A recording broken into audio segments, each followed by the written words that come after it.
আচ্ছা দেখো, আমরা গত ক্লাসে এস ব্লক এবং পি ব্লক মৌলের কিছু সাধারণ বৈশিষ্ট্য আলোচনা করেছিলাম।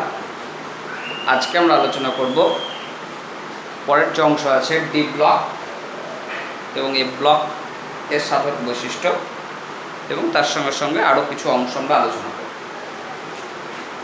তো এখন আমরা আসছি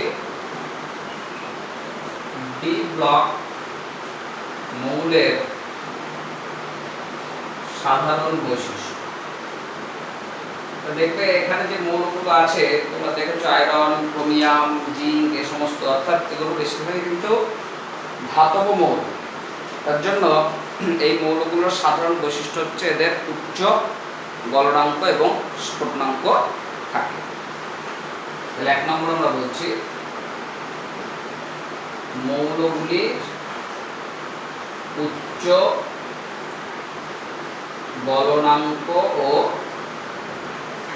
স্ফুটনাঙ্ক থাকে। আর কি দেখবে, ধাতু যে মৌলগুলো হয় সেগুলো সাধারণত কি হয়, নিজেরা জারিত হয় আর অন্যকে বিজারিত করে। তার জন্য আমরা এই সমস্ত মৌলগুলোর যে বৈশিষ্ট্য সেটা দেখতে পাই, এগুলো বিজারক পদার্থ হিসাবে কাজ করে। তাহলে মৌলগুলি বিজারক পদার্থ হিসাবে কাজ করে। আর কি খুব গুরুত্বপূর্ণ একটা বৈশিষ্ট্য আছে, মাথায় রাখবে, এই মৌলগুলো জটিল যৌগ গঠনে অংশগ্রহণ করে। জটিল যৌগ বিষয়টা তোমাদের ক্লাস 12-এ আছে।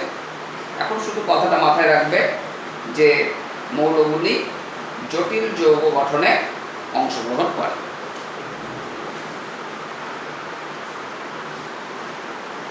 মৌলগুলি জটিল যৌগ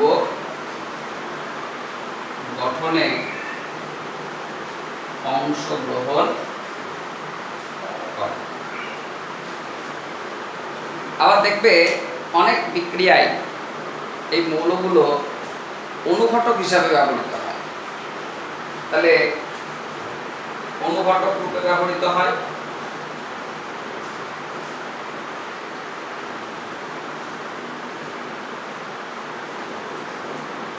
আবার দেখবে এগুলো বিভিন্ন সংকর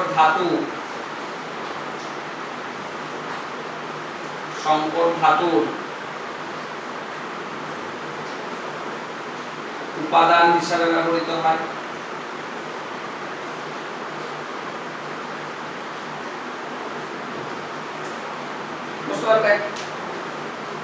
আবার দেখা যায় এরা তোমার বিভিন্ন রঙিন যৌগ গঠনে অংশগ্রহণ করে। এই কমপ্লেক্স যখন পড়বে ক্লাস 12 তখন দেখবে এগুলো বিশেষ বর্ণযুক্ত হয়, তার জন্য বর্ণযুক্ত বা রঙিন যৌগ গঠন করতে সক্ষম। তাহলে রঙিন যৌগ গঠনে সক্ষম। আবার দেখবে এই মৌলগুলোর ক্ষেত্রে আমরা একাধিক জারণ স্তর দেখতে পাই। যেরকম তোমরা দেখেছো Fe2+ হয়, Fe3+ হয়। আবার দেখেছো কপারের ক্ষেত্রে Cu+ হয়, Cu2+ হয়। তাহলে এদের একাধিক জারণ স্তর বা পরিবর্তনশীল জারণ স্তর আমরা দেখতে পাই।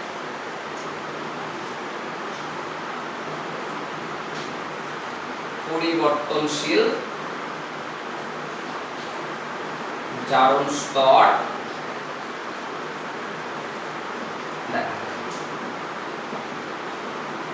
নেক্সট আমরা চলে আসবো এফ ব্লক মৌলের বৈশিষ্ট্য।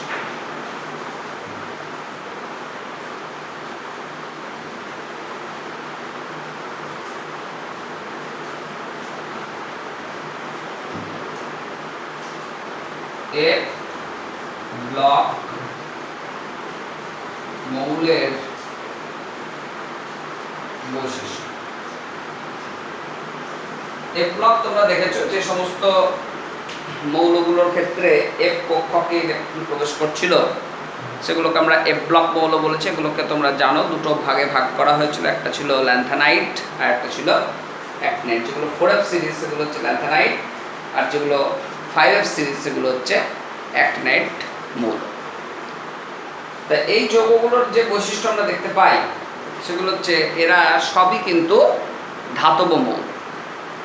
এছাড়াও এদের ক্ষেত্রে একাধিক জারণস্তর দেখতে পাওয়া যায়, +2, +3 এবং +4। কিন্তু মাথায় রাখবে যে এফ ব্লক মৌলের ক্ষেত্রে সবথেকে স্থায়ী জারণস্তর হচ্ছে +3 জারণস্তর। এরাও রঙিন যৌগ গঠন করতে পারে ইত্যাদি বৈশিষ্ট্য আমরা দেখতে পাই। তাহলে কি কি বলছি?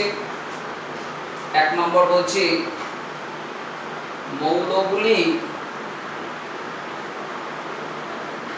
ধাতব মৌল। 2 নম্বর কি? +2, +3 ও +4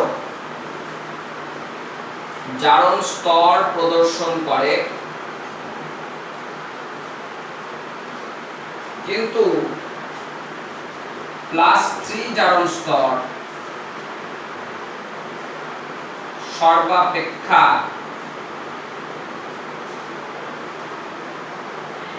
স্থায়ী হয়। অর্থাৎ মাথায় রাখবে যদি কোনো এফ ব্লক মৌলের +4 অক্সিডেশন স্টেট দেওয়া আছে,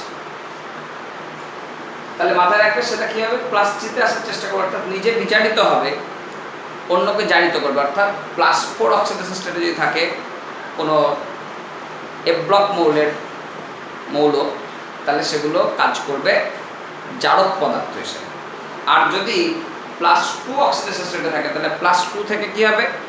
+3 তে যাবে, অর্থাৎ নিজে জারিত হবে, তাহলে অন্যকে বিজারিত করবে। অর্থাৎ +2 এ যদি থাকে সেগুলো কিন্তু বিজারক পদার্থ হিসাবে কাজ করে। আবার দেখো আমরা বলবো যে এফ ব্লক মৌলগুলি রঙিন যৌগ গঠন করতে পারে। রঙিন যৌগ এফ ব্লক মৌলের ক্ষেত্রে আমরা দেখতে পাই। এছাড়াও এদের জটিল যৌগ গঠনের একটা প্রবণতা আছে, এবং তোমরা জানো যে অ্যাক্টিনাইট সিরিজের যে মৌলগুলো আছে সেই মৌলগুলো হচ্ছে সবই তেজস্ক্রিয় মৌল। অর্থাৎ তেজস্ক্রিয়তা এই গ্রুপের একটা গুরুত্বপূর্ণ বৈশিষ্ট্য। তাহলে আমরা 4 নম্বর লিখছি জটিল যৌগ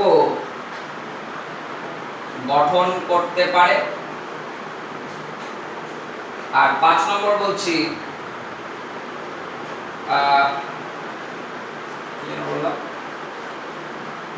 জটিল যৌগ গঠনের প্রবণতা আছে, আর তোমার তেজস্ক্রিয়তা।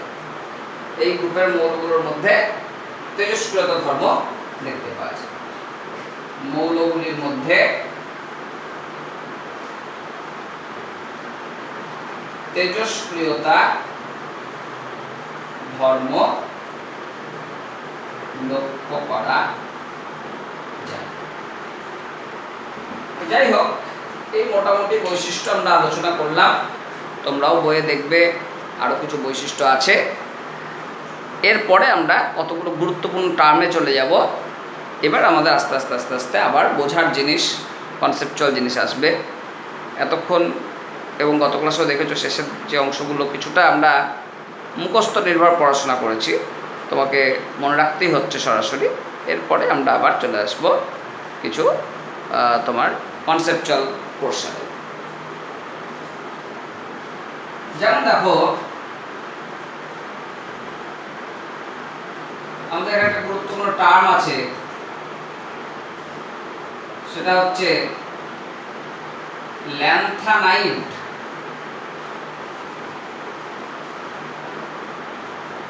সংকোচন। ল্যান্থানাইট সংকোচন। ল্যান্থানাইট সংকোচন কি? তোমরা মাথায় রাখবে যে আমাদের যে উপকক্ষপথ সেগুলো কি কি পেয়েছি? S, P, ডি আর এফ, আর এদের ভেদন ক্ষমতা মাথায় রাখবে, ভেদন ক্ষমতা নয়, স্ক্রিনিং এফেক্ট বা সেল্ডিং এফেক্ট বলা হচ্ছে।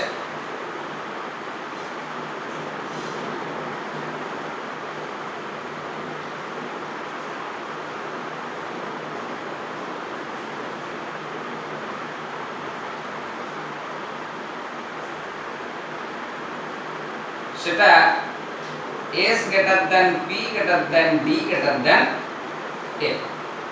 তাহলে স্ক্রিনিং এফেক্ট বা সেল্ডিং এফেক্টটা কি? এটাকে বাংলায় বলে আবরণী প্রভাব।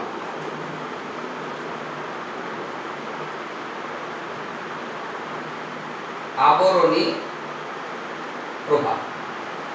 ধরো তোমার নিউক্লিয়াস আছে, নিউক্লিয়াসকে বেষ্টন করে একটা কক্ষপথ আছে, তার বাইরে আরেকটা কক্ষপথ আছে। এবার ধরো এখানে ইলেকট্রন অবস্থান করছে, তাহলে এই ইলেকট্রনটার উপর তো নিউক্লিয়াসের একটা অ্যাট্রাকশন ফোর্স কাজ করছে, এটা ধরে রেখেছে। এখন এই নিউক্লিয়াস এই ইলেকট্রনের উপর যতটা বল দিয়ে টানছে, সেটা কিন্তু এই আগের শক্তি স্তর কি করছে, এই আকর্ষণ বলটাকে বাধা দিচ্ছে। এই যে নিউক্লিয়াসের আকর্ষণ বলটা বহিস্থ ইলেকট্রনের উপরে এই ভেতরের একটা শক্তি স্তর দ্বারা বাধাপ্রাপ্ত হচ্ছে, সেই ঘটনাটাকে আমরা বলছি স্ক্রিনিং এফেক্ট বা সেল্ডিং এফেক্ট। কি বললাম বুঝতে পারলে? যে এই ভেতরের স্তর, ভেতরের শক্তি স্তর নিউক্লিয়াসের আকর্ষণ বলকে বাধা দিচ্ছে। তাহলে যদি এই শক্তি স্তরটা না থাকতো, তাহলে নিউক্লিয়াস এই ইলেকট্রনকে আরো বেশি করে নিজের কেন্দ্রের দিকে টানতো।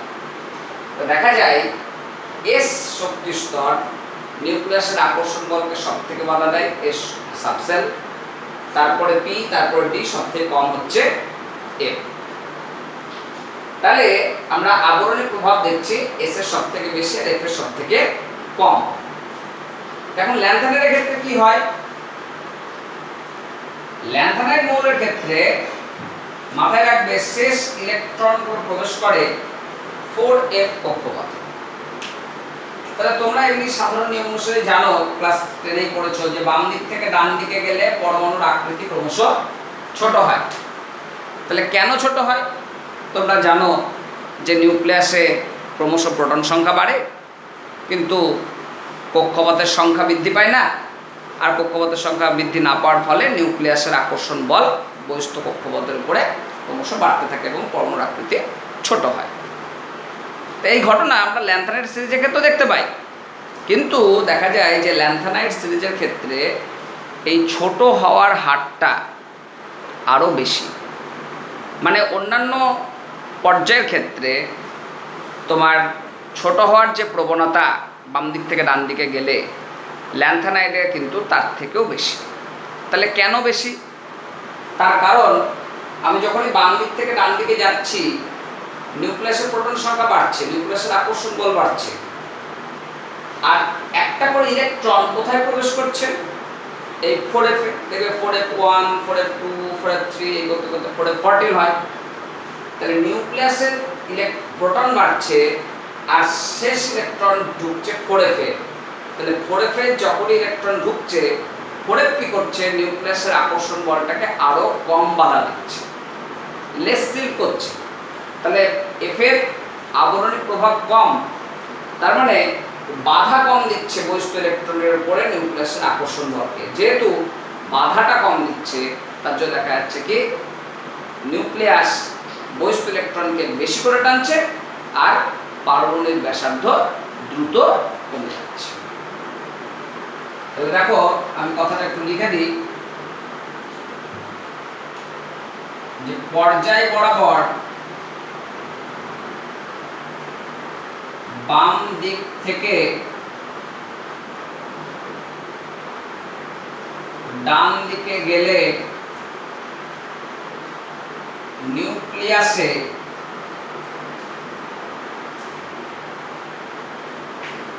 প্রোটন সংখ্যা বৃদ্ধি পায় এবং পরের শক্তি স্তরে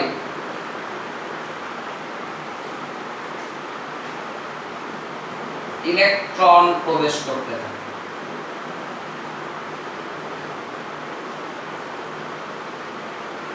এর উপকক্ষপথের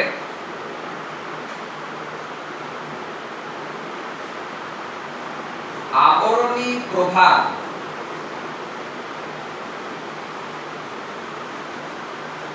কম হওয়ায় নিউক্লিয়াসের আকর্ষণ বলকে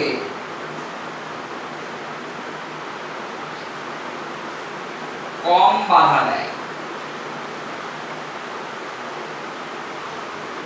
তাই ল্যান্থানাইড মৌলগুলির ক্ষেত্রে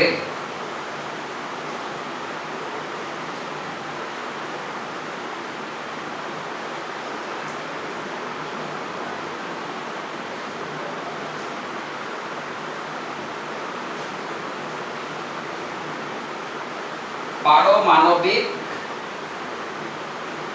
ব্যাসার্ধ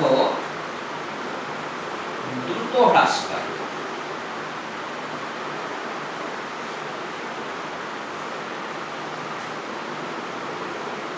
এই ঘটনাকে ল্যান্থানাইড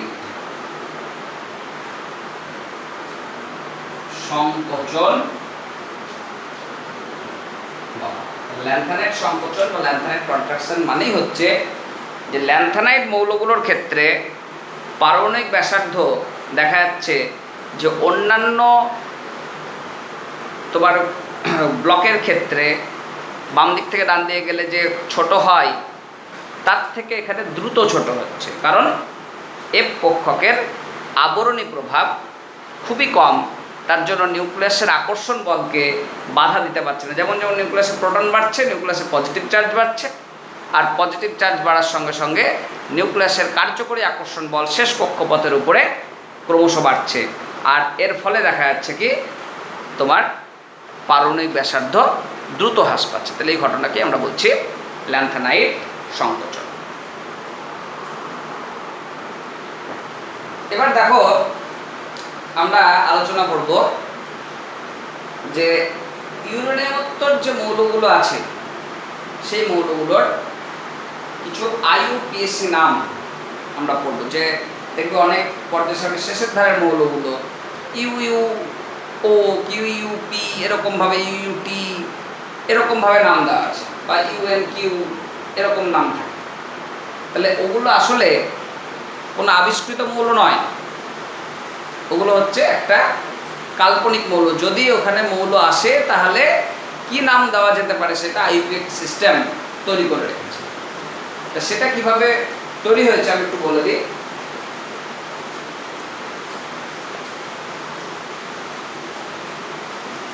তাহলে আমরা একটা হেডিং দেব যে ইউরেনিয়ামযুক্ত মৌলের নামকরণ।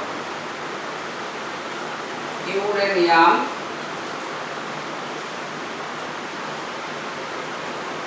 উত্তর মৌলের নামকরণ। দেখো এখানে কিছু সংখ্যা 0 থেকে 9 পর্যন্ত, 0, 1, 2, 3, 4, 5, 6, 7, 8, 9 এইগুলোকে কতগুলো উপযুক্ত নাম ব্যবহার করা হচ্ছে। যেমন ধরো যদি 0 থাকে তাহলে সেটাকে আমরা প্রকাশ করব নীল কথা দিয়ে, NIL, আর এটাকে আমরা অ্যাব্রিভিয়েটেড করব ছোট হাতে N। যদি 1 হয় তাহলে সেটা আন দিয়ে এটাকে অ্যাব্রিভিয়েট করব ইউ দিয়ে। যদি 2 হয় তাহলে এটাকে বলা হচ্ছে বাই অ্যাব্রিভিয়েট করা হচ্ছে বি দিয়ে। যদি 3 থাকে তাহলে হচ্ছে ট্রাই, টি দিয়ে প্রকাশ করা হচ্ছে। 4 হলে কোয়াট্রা, Q U A D, quad এরকম প্রকাশ করা হয়, কিউ ইউ এ ডি, তাহলে এটাকে বলছি কিউ। 5 যদি হয় তাহলে সেটা হচ্ছে পেন্ট, সেটাকে আমরা প্রকাশ করব পি দিয়ে। 6 যদি হয় তাহলে এটা হয়ে যাবে হেক্স, তাহলে এটাকে প্রকাশ করা হবে এইচ দিয়ে। যদি 7 হয় তাহলে হচ্ছে সেপ্ট, 8 হলে অক্ট, 9 হলে ইন, তাহলে 7 হলে সেপ্ট এস দিয়ে, 8 হলে অক্ট ও দিয়ে, 9 হলে ইন, সেটাকে প্রকাশ করছে ই দিয়ে। তাহলে এবার ধরো কোন একটা মৌল, তার আমি আইউপিএসি সিস্টেমের নাম জানতে চাইছি, তার পরমাণু ক্রমাঙ্ক থেকে তার নাম তৈরি করব। পরমাণু ক্রমাঙ্ক আর আইইউপিএসি নামকরণ। ধরো আমি বললাম একটা মৌলের পরমাণু ক্রমাঙ্ক 109, তাহলে 1 মানে কি আন, তাহলে সেখান থেকে ইউ, 0 মানে কি নীল, সেখান থেকে হচ্ছে এন, 9 মানে কি ই, সেখান থেকে ই। তাহলে প্রথমটা বড় হাতের আর বাকিগুলো ছোট হাতের, ইউ এন ই। এরকম ভাবে তুমি ধরো একটা মৌল নিলে 115, তাহলে 115 ইউ, আবার ইউ আর 5 এর জন্য পেন, তাহলে হয়ে গেল ইউ ইউ পি। এরকম ভাবে তুমি যে কোনো মৌলকে আইউপিএসি সিস্টেমের সাহায্যে এর নামকরণ করতে পারো। ধরো আমি বললাম 118, তাহলে কি হবে ইউ ইউ 8 মানে এই অক্ট, তাহলে ইউ ইউ ও। তাহলে এইগুলো হচ্ছে তোমার ওই মৌলটার আইউপিএসি সিস্টেমে নামকরণ। তাহলে খুব সহজ একটা নিয়ম। তাহলে যে কোনো মৌলকে যদি তার পরমাণু ক্রমাঙ্ক জানা থাকে তাহলে আমরা সেখান থেকে তার আইউপিএসি নাম লিখতে পারি। এবার দেখো আমরা যে বিষয়টা আলোচনা করব সেটা হচ্ছে পারমাণবিক ব্যাসার্ধ।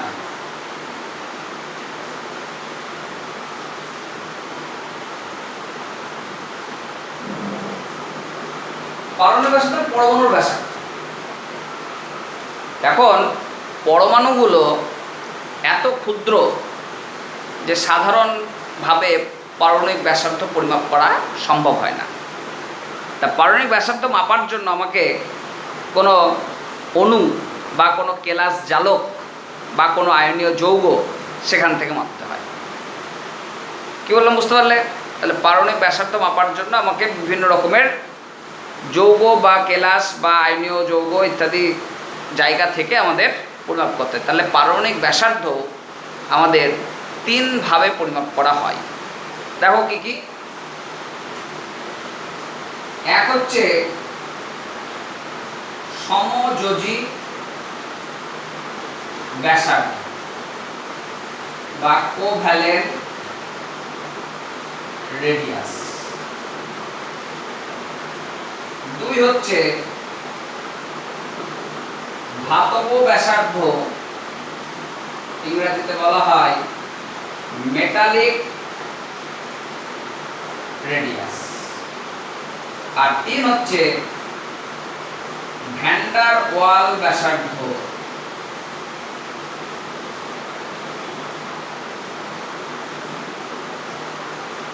ভ্যান্ডার ওয়াল রেডিয়াস। তাহলে দেখো ভ্যান্ডার ওয়াল রেডিয়াস, কোভ্যালেন্ট রেডিয়াস আর মেটালিক রেডিয়াস আমরা কি বলতে কি বুঝি সেটা আমরা জেনে নেওয়ার চেষ্টা করি। যেমন প্রথমে বলছি সমযোজী ব্যাসার্ধ।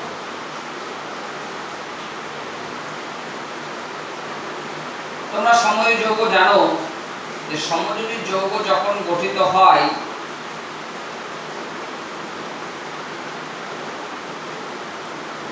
তখন এরকম একটা ওভারল্যাপিং হয়,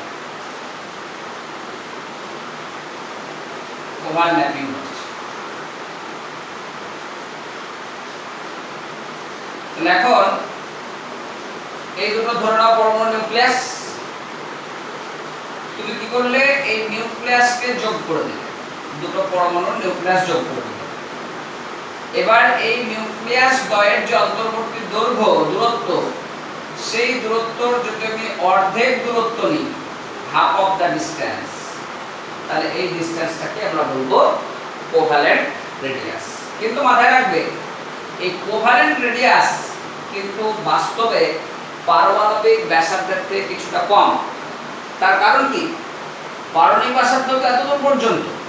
আমরা যদি এটাকে ও বিন্দু, এটাকে পি বিন্দু বলি, তাহলে আমার এটা যদি এ বিন্দু বলা হয়, এটা যদি বি বিন্দু বলা হয়, এটা যদি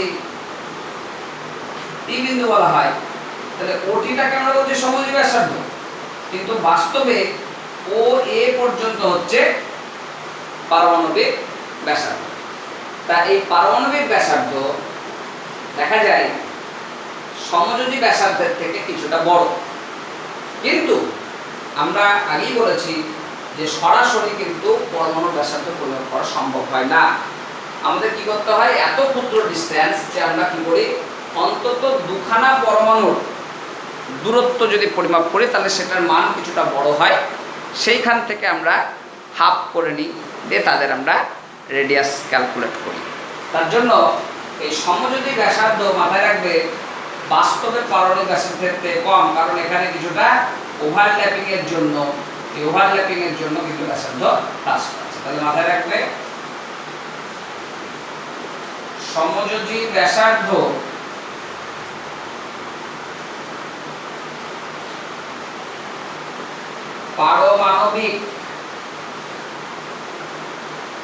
পারমাণবিক ব্যাসার্ধ অপেক্ষা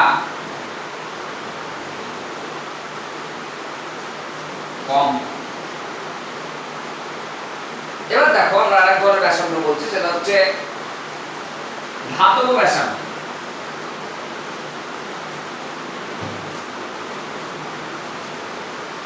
ধাতব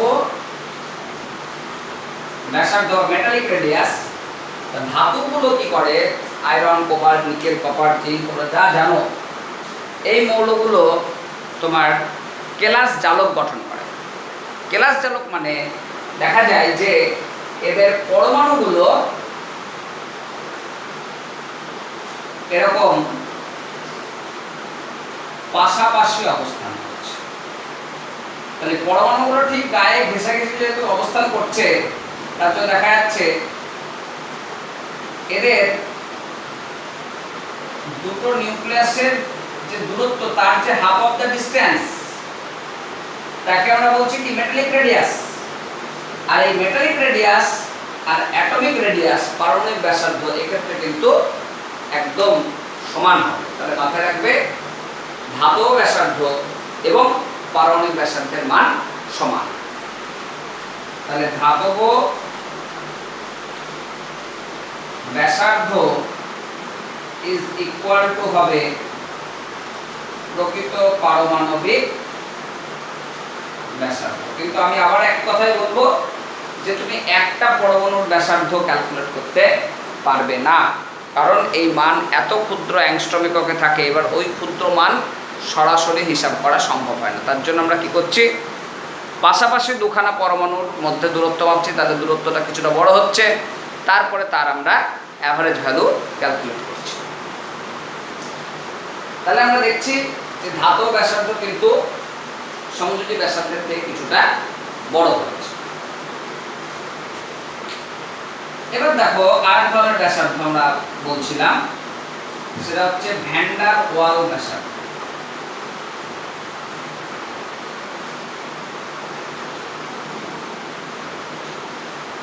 ভ্যান ডার ওয়াল ব্যাসার্ধ কি,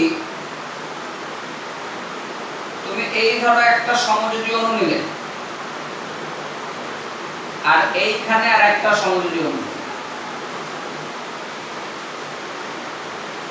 তাহলে এই অণুর এই পরমাণু আর এই অণুর এই পরমাণু, তাদের যদি নিউক্লিয়াস দুটোর মধ্যে ব্যবধান আমি মাপি এবং তার যদি হাফ অফ দ্য ডিসটেন্স মাপা হয়, তাহলে এইটাকে আমরা বলছি ভ্যান ডার ওয়াল রেডিয়াস। তাহলে ভ্যান ডার ওয়াল রেডিয়াস মানে দুটো ভিন্ন অণুর নিকটতম যে দুটো পরমাণু, সেই পরমাণুর নিউক্লিয়াস দ্বয়ের ব্যবধানের অর্ধেক দূরত্বকে আমরা বলছি ভ্যান ডার ওয়াল ব্যাসার্ধ। তাহলে কি বলছি, দুটি ভিন্ন অণুর নিকটতম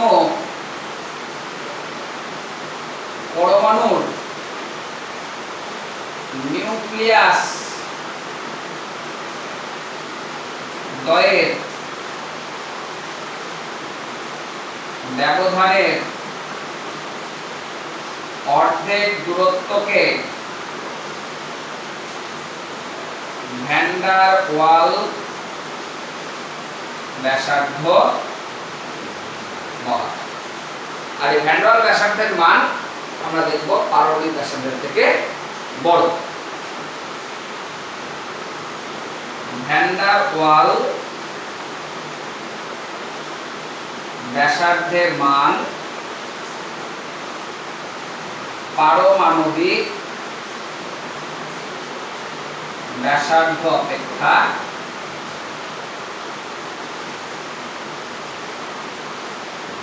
বড়।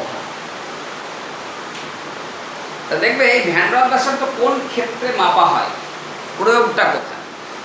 তোমরা ক্লাস 10-এ দেখেছো যে আমরা যখন প্রতিনিধি মৌলগুলোর ব্যাসার্ধ কম্পেয়ার করতাম, তখন কিন্তু ওই লিথিয়াম বেরিলিয়াম বোরন করতে করতে ঠিক নিষ্ক্রিয় গ্যাসের আগে গিয়ে শেষ হয়ে যেত, ফ্লুরিন পর্যন্ত।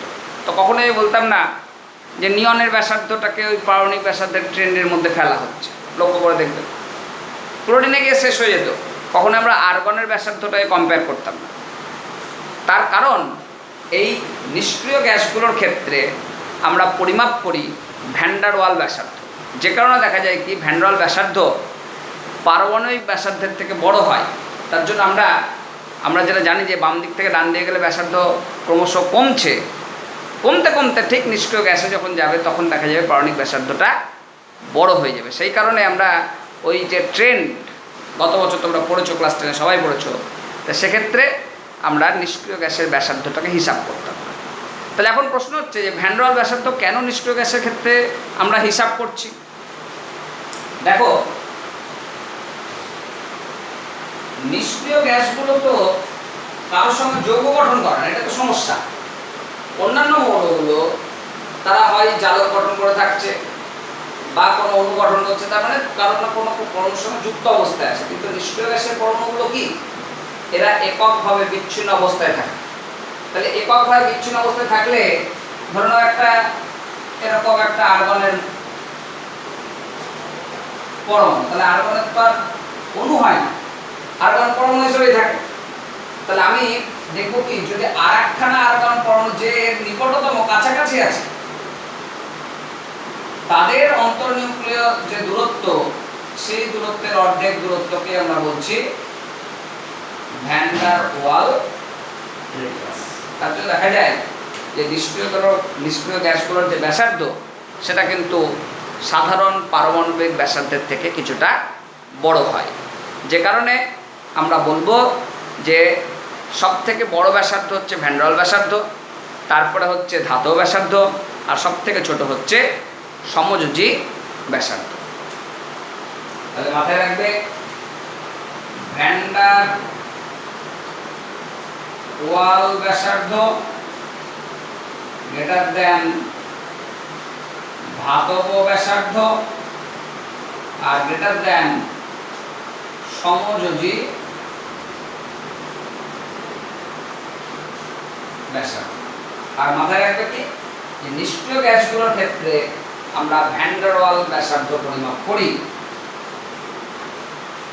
নিষ্ক্রিয় গ্যাসের ক্ষেত্রে ভ্যান ডার ওয়াল ব্যাসার্ধ পরিমাপ করা হয়। তাই নিষ্ক্রিয় গ্যাসের ব্যাসার্ধ প্রতিনিধি মৌল অপেক্ষা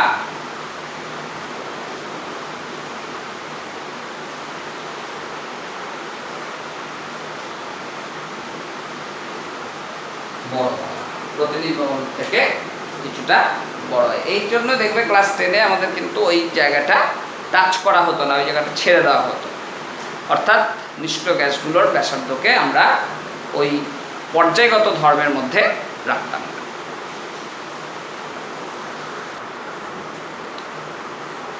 এবার দেখো, আমরা এই ব্যাসার্ধের যদি কম্পেয়ার করি প্রতিনিধি মৌলের ক্ষেত্রে, এটা তোমরা সবাই জানো, খুব সহজ বিষয়, ক্লাস 10-এ ব্যাখ্যা পড়েছো যে পর্যায় বরাবর যদি আমরা বাম দিক থেকে ডান দিকে যাই তাহলে পারমাণবিক ব্যাসার্ধ ক্রমশ ছোট হয়।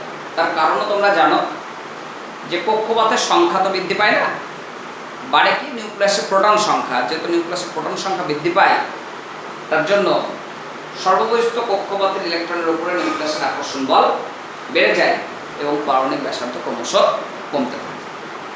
তাহলে কি বলছি তোমাদের মাথায় আছে, তাও একবার সংখ্যায় বলে দিই। তাহলে পর্যায় বরাবর মৌলের ব্যাসার্ধের পরিবর্তন।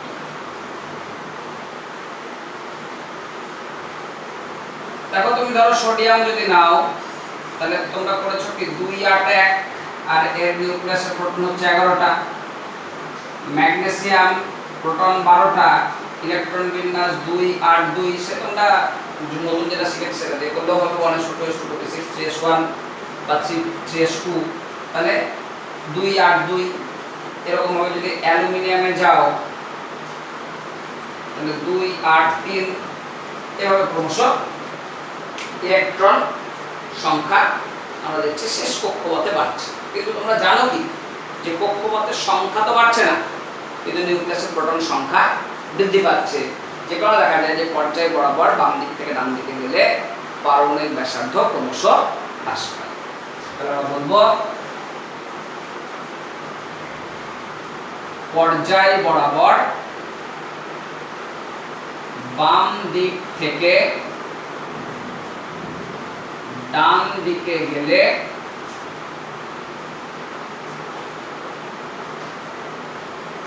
পারমাণবিক ব্যাসার্ধ ক্রমশ হ্রাস পায়। বুঝতে পারলে? আর যদি তোমরা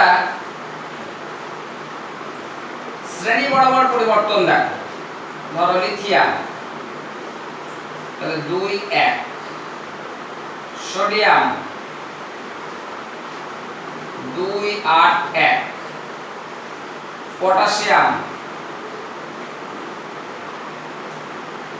2881। তাহলে আমরা কি দেখছি, এখানে নিউক্লিয়াসে প্রোটন সংখ্যা বাড়ার সঙ্গে সঙ্গে কক্ষপথের সংখ্যাও বাড়ছে। তাহলে যেহেতু কক্ষপথের সংখ্যা বাড়ছে অর্থাৎ নিউক্লিয়াস থেকে দূরবর্তী স্থানে চলে যাচ্ছে, তার জন্য দেখা যায় যে পারমাণবিক ব্যাসার্ধগুলো এক্ষেত্রে ক্রমশ বৃদ্ধি পায়। তাহলে মাথায় রাখবে, শ্রেণী বরাবর মৌলগুলির পারমাণবিক ব্যাসার্ধ ক্রমশ বৃদ্ধি পায়। তাহলে পর্যায় বরাবর হ্রাস পায় আর শ্রেণী বরাবর বৃদ্ধি পায়। তাহলে আমরা এটা যদি একটা চিত্রের মাধ্যমে প্রকাশ করি প্রতিনিধি মৌলগুলোর ক্ষেত্রে, তাহলে দেখবে কি lithium, beryllium, boron, carbon, nitrogen, oxygen, fluorine. ছোট হয়ে যাবে। আর আমরা নিষ্ক্রিয় গ্যাসের ক্ষেত্রে তুলনা করতে পারবো না, কারণ নিষ্ক্রিয় গ্যাসের ক্ষেত্রে আবার একটু আকৃতি বড় হবে। বড় হবে মানে এর থেকে বড় হবে না, কিছুটা বড় হবে। ধরো এটা এতদূর পর্যন্ত আছে, তার থেকে বড় হচ্ছে। তাহলে lithium, beryllium, boron, carbon, nitrogen, oxygen, fluorine, এখানে গিয়ে নিয়ম হবে। পরেরটা যদি আসি, তাহলে উপর থেকে নিচে নামতে, তাহলে সোডিয়ামে গিয়ে কি হবে? আর একটু বড় হবে। ম্যাগনেসিয়ামে এর থেকে ছোট কিন্তু এর থেকে বড় করব। এখানে এর থেকে বড়, হাতে আঁকছি, একটু দেখে নিবে এরকম।